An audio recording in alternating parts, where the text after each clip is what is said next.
Então, eu já fiz engenharia civil. Mas você formou? Não, parei.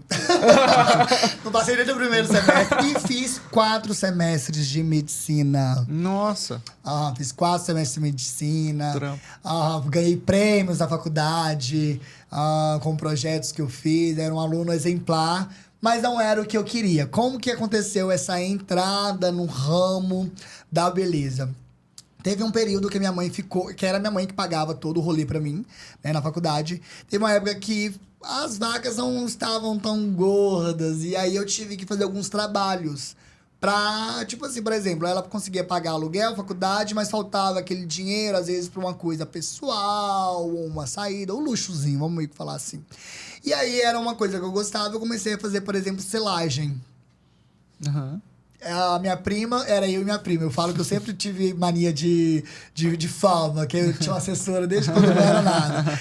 E aí a minha prima, ela fazia a linha do agendamento e eu fazia as aplicações da selagem.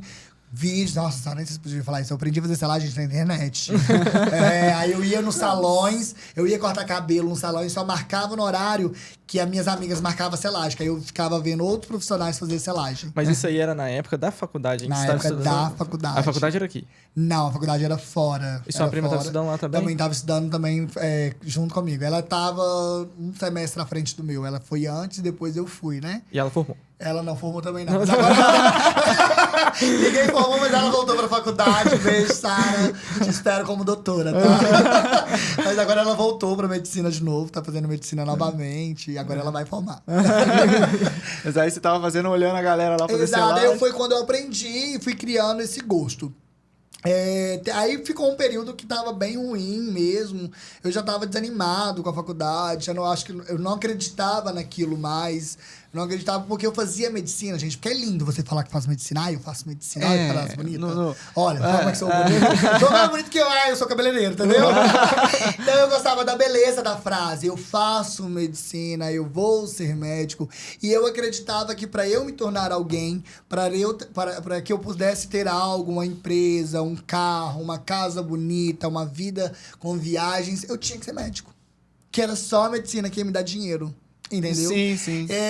Tanto que teve uma época, quando eu comecei a trabalhar em salão aqui em Patinga, teve uma época que eu me olhava com uma vassoura no chão, varrendo um cabelo, ou fazendo uma escova, eu me deparava olhando pro espelho com um rosto, um semblante muito triste.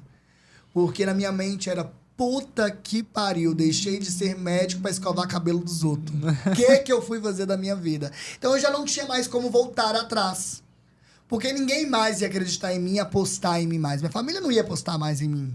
Sim. Entendeu? Então, quando eu me vi naquela situação, a minha mente bugou. Eu tive um período muito difícil de autoaceitação, de aceitar a profissão por causa da impregnação da sociedade que cabeleireiro não passa da lojinha da esquina. E aí eu conheci grandes profissionais. Eu conheci grandes cabeleireiros, grandes maquiadores. Conheci maquiadores que cobram aí pra fazer uma noiva R$20 mil. Sim. Uma noiva, uma pessoa paga 20 mil. Imagina se ela atender 7, 8 no mês. Sim. Que atende muito mais do que isso. Então, quando eu conheci essas pessoas, eu entendi que não é sobre a profissão, é sobre o profissional. Basta você ser bom no que você faz. Não só no serviço, mas bom como pessoa, bom como profissional, bom como homem, como caráter, com índole, que vai dar certo. Uma hora ou outra vai acontecer. E quando eu comecei a entender esse processo, foi quando as coisas começaram a fluir, e aí veio também a troca da imagem. Então, essa associação da imagem do menino que estudava medicina pro menino que usa batom foi uma troca muito pesada, até mesmo pra minha família. Foi bem difícil, mas hoje é todo mundo muito tranquilo, já tem um respeito, já tem aceitação, mas foi um processo muito árduo toda essa troca. Sim, sim. E quando você começou a usar batom, igual você tá falando, você já tinha o seu salão ou você trabalhava pros outros ainda? Não, trabalhava pros outros ainda. E aí depois você foi ter o seu salão? Aí eu trabalhei pros outros, passei por muita coisa mesmo. Mas teve pessoas que gostavam dessa imagem, mas chegou um período que essa imagem se tornou como se fosse uma ameaça. Tipo... Porque as pessoas têm esse ego, né? Sim, medida, eu acredito que nem se tivesse trocado a imagem. Como eles vão... Por exemplo, você tá trabalhando lá para alguém. Ele é Sim. dono do salão. Aí vai vendo, pois...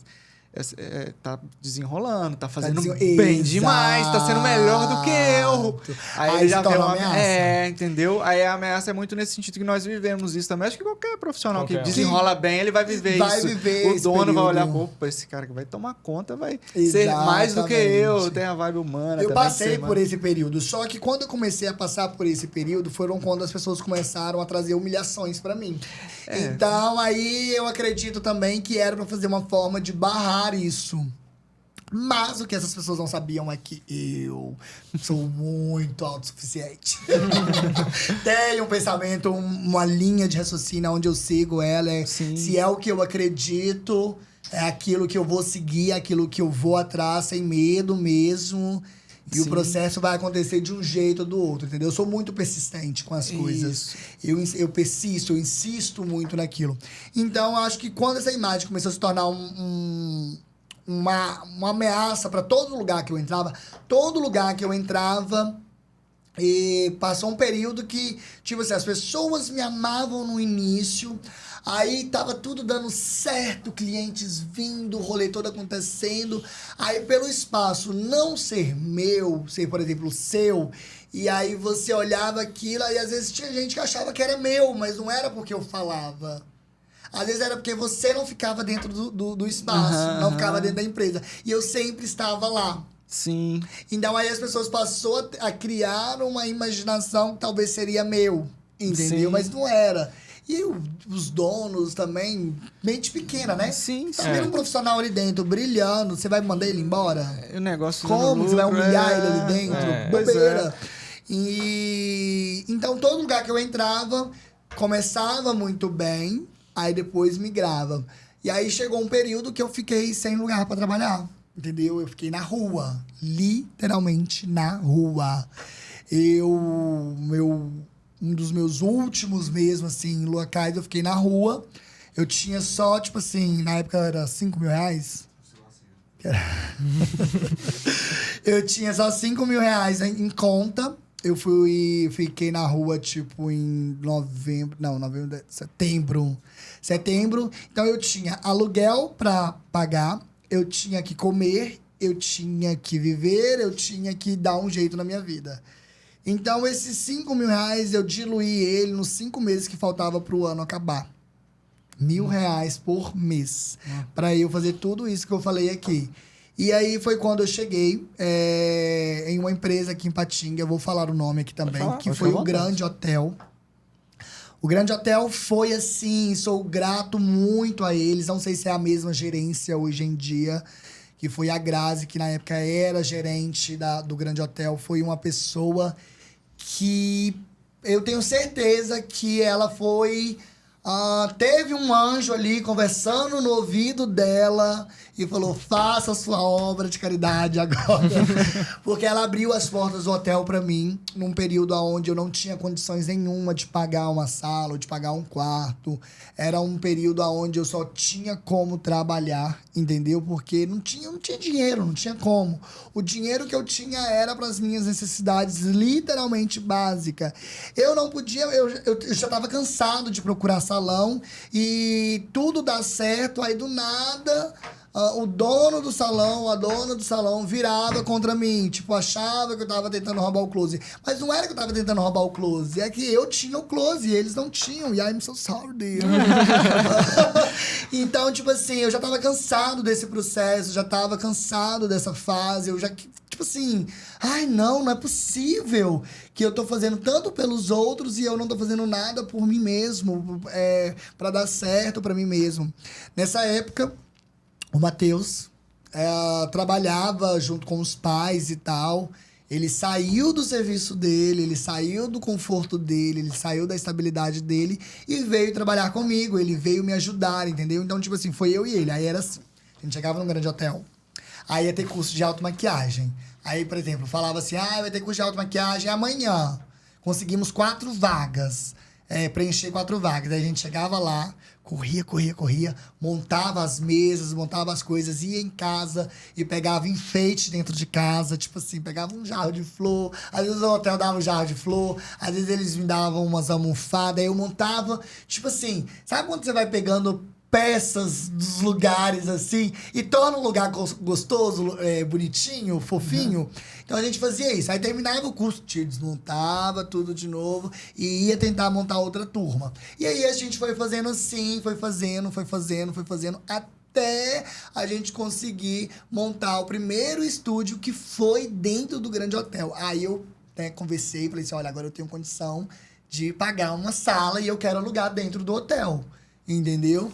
E aí eu aluguei, minha primeira sala foi dentro do grande hotel, que foi um salão que tinha um lavatório, uma cadeira, uma mesa que era tipo uma recepçãozinha. A gente colocou um quadro e tal, tem fotos, mas eu acho que não tem como achar agora não, senão eu vou mostrar. Então foi bem bonitinho, foi fofinho e tal. Mas para montar esse primeiro salão também, a gente pegou um empréstimo, que foi com o vô do Matheus. Ele emprestou pra gente, que Deus o tenha, que ele já faleceu. Que foi um grande homem para essa jornada realmente se estruturar. E foi assim o processo, esse foi o processo. Essa foi a loucura do início mesmo, Muito total. legal saber essa história.